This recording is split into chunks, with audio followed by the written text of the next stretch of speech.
હર હર મહાદેવ. શ્રાવણના સાત્વિક સરવડા. પ્રભુમાં અડગ શ્રદ્ધા એ જ વ્રત. આજે એકાદશી છે. આસ્તિક લોકો આજે વ્રત ઉપવાસ આદિ કરશે, પરંતુ એક વાત શાસ્ત્રમાં કરી છે કે ઈશ્વર કીર્તન કે પૂજન માટે મન શુદ્ધ રાખી એકાગ્રતા ભાવે જો ભક્તિ કરવામાં આવે અને મેળવવા કરતાં ત્યાગની ભાવનાને જો જીવનમાં ઉતારવામાં આવે તો જ વ્રત ફળે છે. નહીં તો પછી એની ઘટમાળ અને ક્રમે ક્રમે આયુષ્યનો ક્ષય. ભગવાન શ્રી કૃષ્ણે પોતાના શ્રીમુખે યુધિષ્ઠિર રાજાને એક કથા કહી છે. દ્વાપર યુગના આરંભમાં માહિષ્મતી નગરમાં મહિજીત નામે રાજા હતો. ધર્મવાન, નીતિવાન એવો આ રાજા પોતાની પ્રજાના સંતાનની જેમ પાલન કરતો. કોઈ દિવસ પાપનું આચરણ કરતો નહીં, સાત્વિકતાથી રહેતો હતો. આટલી સંપત્તિ હોવા છતાં પણ તેને સંતાન નહોતું.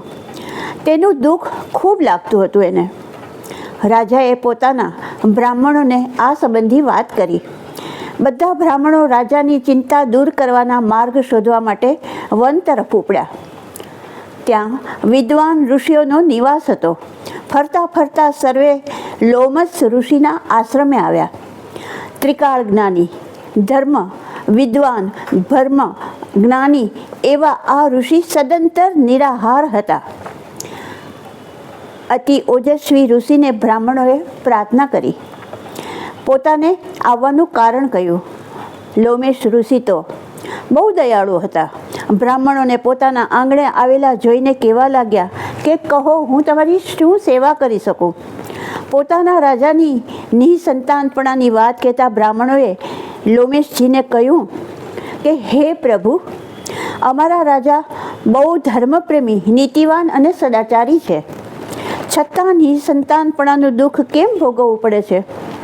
આપ એમનું આ દુઃખ ટાળવા સહાયભૂત થાઓ. અમારા સારા નસીબે આપ જેવાના દર્શન થયા છે, તેથી અમને શ્રદ્ધા છે કે અમારા કામમાં સફળતા મળશે અને અમારા રાજાનું શ્રેય થશે. લોમેશ ઋષિએ થોડીવાર ધ્યાન કર્યું. પોતે ત્રિકાળ વહેતા હતા. રાજાએ પૂર્વજન્મની હકીકત મેળવવા લાગ્યા.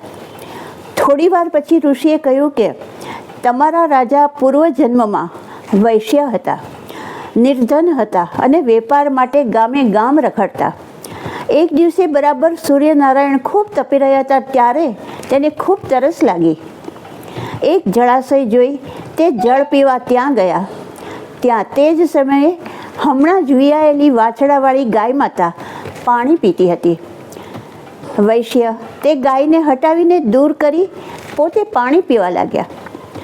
આ પાપ કર્મથી રાજાને પુત્ર થયો નથી, પરંતુ પૂર્વજન્મથી જે પુણ્ય કર્યા હશે તેનાથી તેને શત્રુરહિત સમૃદ્ધ રાજ્ય મળ્યું છે.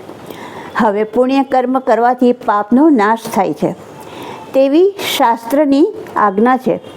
માટે શ્રાવણ મહિનાની શુદ્ધ 11 જે પ્રવદા પુત્રદા એકાદશી તરીકે ઓળખાય છે તેનું વ્રત કરો.